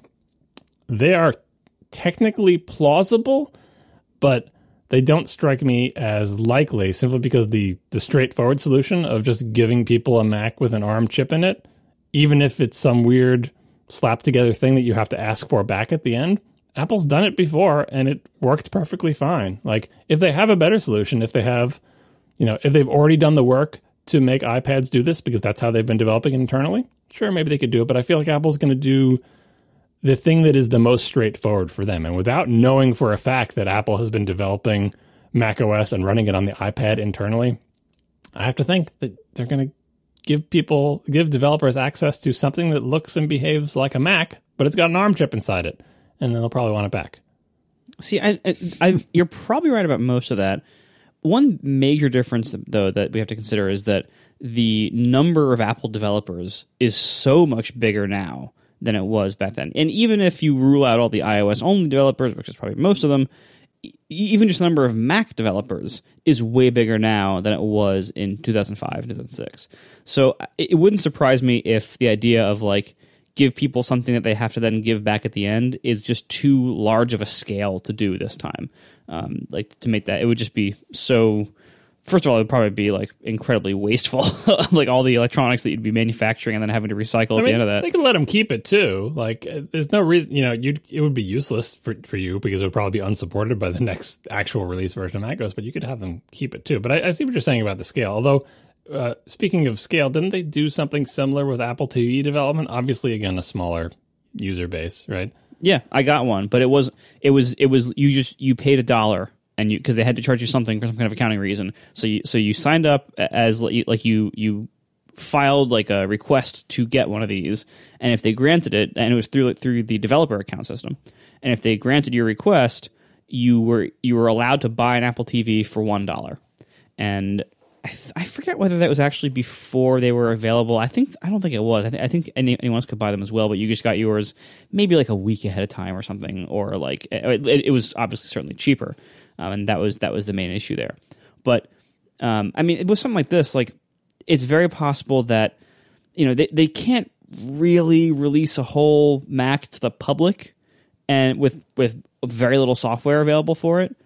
Although the funny thing is, like, if you look at how much software people run on their Macs that is not made by Apple, like, I mean, yeah, most of us run stuff that is not made by Apple, but I bet Apple could sell a MacBook Air tomorrow that only ran their software for the first few months that it was out, and it wouldn't sell 0 copies. Microsoft ran that experiment. Microsoft did Windows on ARM that had very little support from third-party applications, and it didn't sell that well. But I mean, it was a product that they sold. Yeah, they released it. So I think what's possibly a more likely outcome here is maybe Apple sells a laptop, but only like they actually sell, like, this is the first ARM Mac. Here it is. It's a MacBook Air or something, or maybe a 13-inch MacBook Pro. Like it's something like that. With it's exactly what you said. It's like whatever the current case and design, it'll look exactly like what we sell now, because we're not going to put any additional work into this, like, kind of beta product, and it'll just have ARM guts inside of it, and it'll be compatible with almost nothing, but you can use it for development. And maybe they sell it only through the developer portal. Like, maybe you have to log into your developer account to buy it, and then you sell it to developers, and maybe you even call it a beta product. And that way you try to keep it out of the hands of the general public as much as possible, or at least like discourage people in some way from using it. Maybe it can only run software that you sign with your developer ID and nothing else. Like, somehow you make it so that most regular people are not going to want to get their hands on one. But then, otherwise it's a regular product that developers can buy. I don't know, something like that maybe. Well, the way they would make it discourage is they would say, like, look, this is not going to be supported by the next version of macOS. Like, this is not a supported machine. It's just for you porting your software. From that point on, like, pretend no one gave back those Pentium 4s. Those would have not been supported by later versions of the operating system unless Apple explicitly did it. Like, someone in the chat room was saying that it used BIOS instead of EFI. I forget if that was the case, but that was a weird machine, right? And so as long as you're upfront about what you're getting into here and tell people, like, don't buy this expecting to use this as your Mac. That's not going to happen. This is for your, it's a developer transition kit. It's a dev platform. And like I said, with game consoles, it's ample precedent. Every console game that's available at launch was developed on a dev kit on provisional weird mongrel hardware that everybody, like the whole world of console development, this is how it works. You get a dev kit. The dev kit often is very, very different from the console that's released to people, in hardware and software, especially if you're going to be there on launch. And those dev kits, historically, they've actually been very expensive.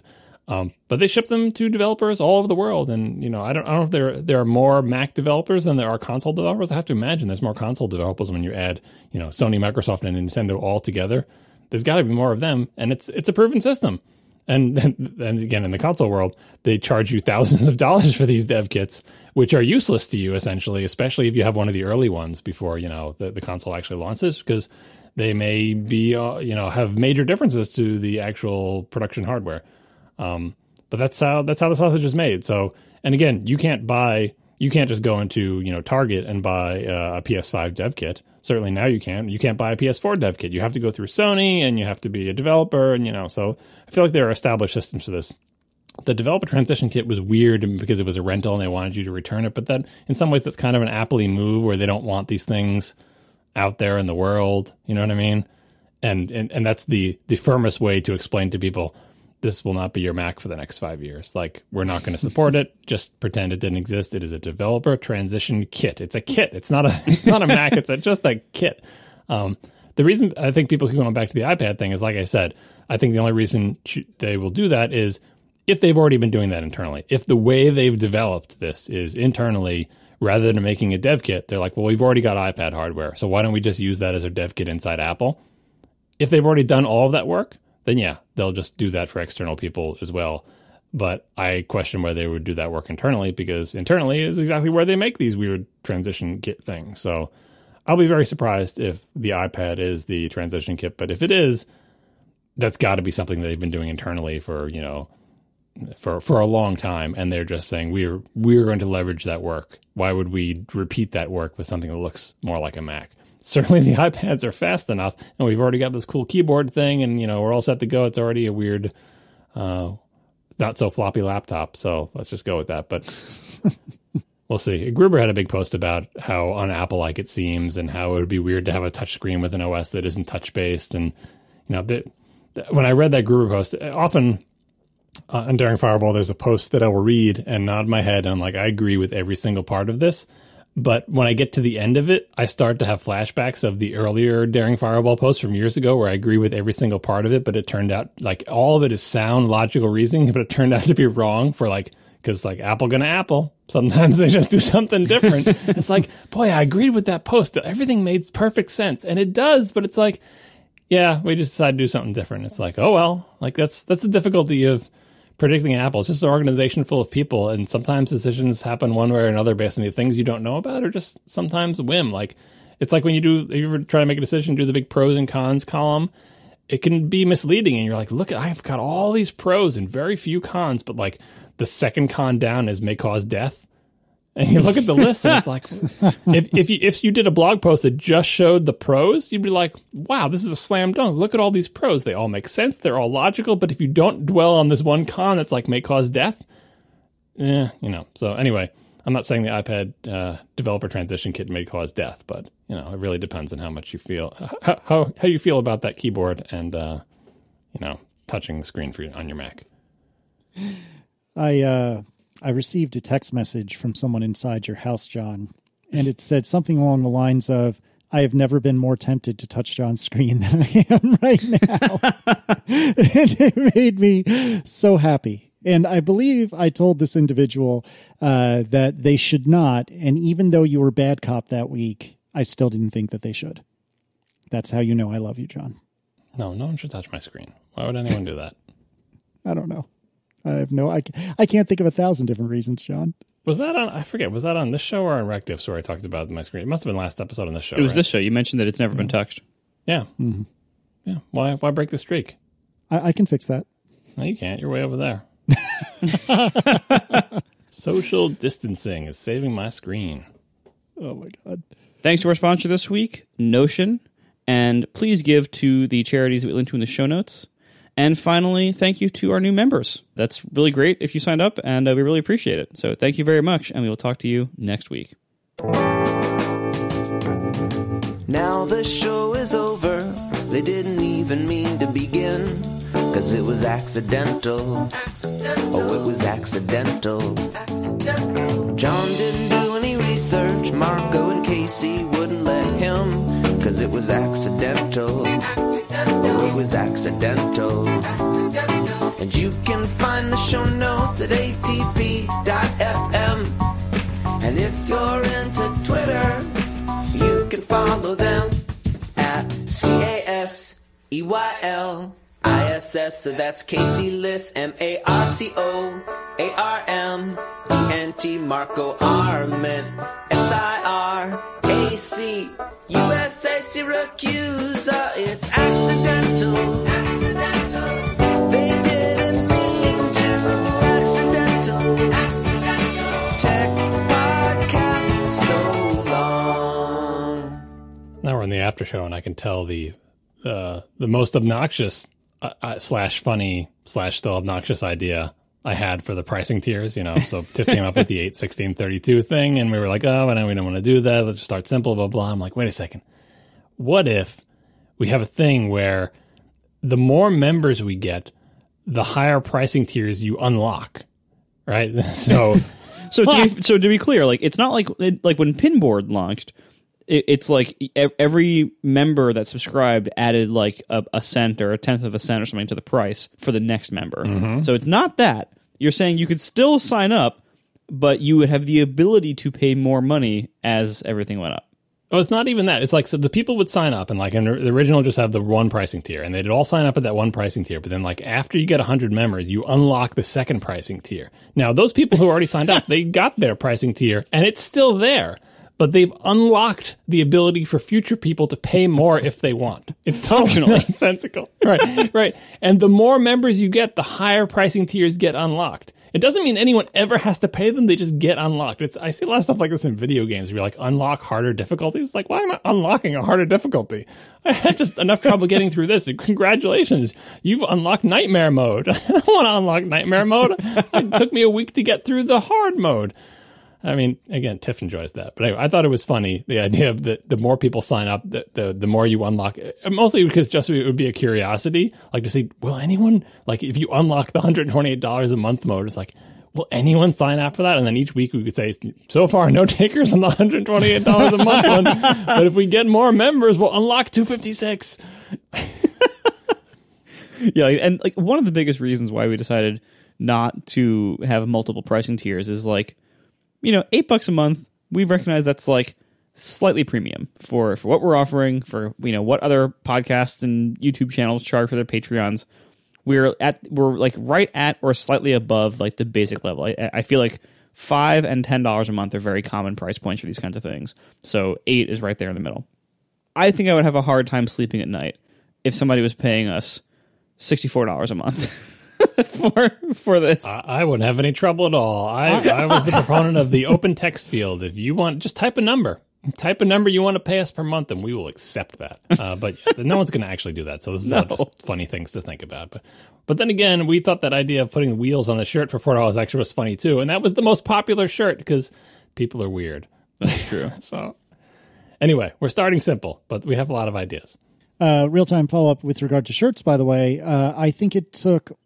if I recall correctly, Alex Cox sent me a text message at exactly 8:01 Eastern time saying, is the shirt still available? Which I thought was extremely well played. And I was very grumbly, but I thought it was very well done. But I definitely did get a surprising amount of tweets that did not strike me as trolling, of people saying, oh gosh, I did forget. I knew I was going to forget. And I forgot.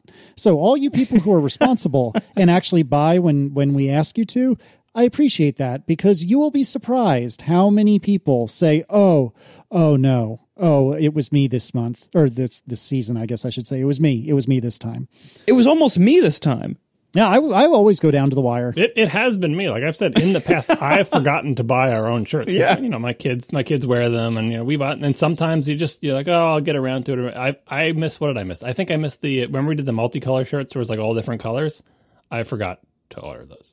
Yeah. I ordered all my stuff for this like within 8 hours of it ending.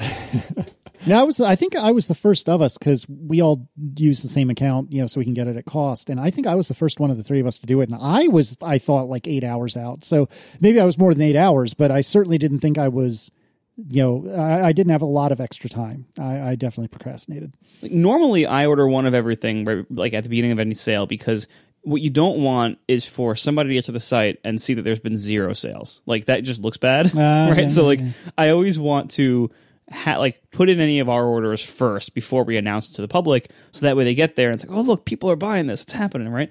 So like, because you don't want there to be a big 0 there. That's why we all signed up for ATP member accounts. Yeah, before you came to the site. Yep, I signed up for the first one before I told anybody, hey, here's the link. I signed up for the second one and then I deleted it. Yep. Hey, you got to test if account deletion works.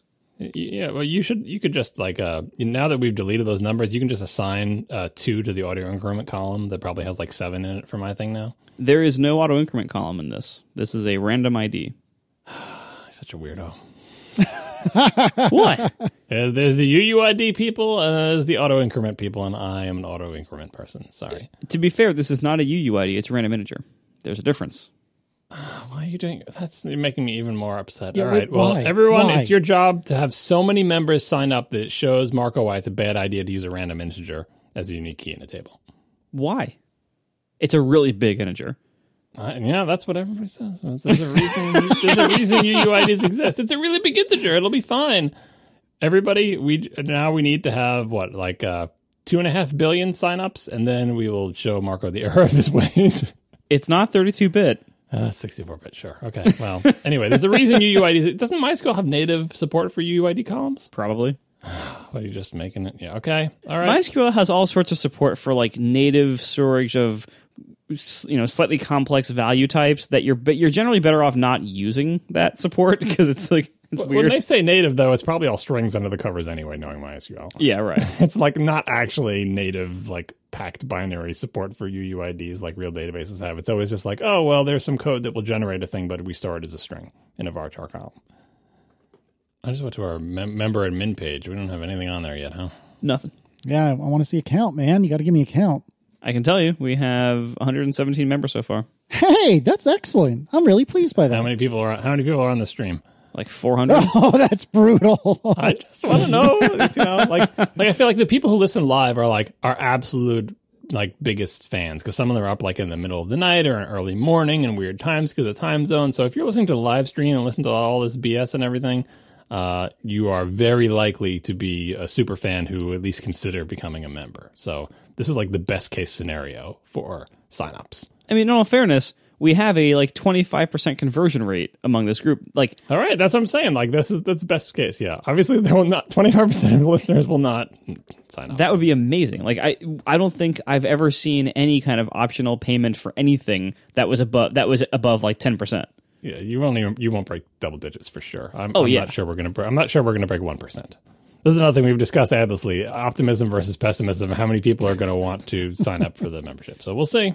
Yeah, Casey basically thinks no one's going to sign up.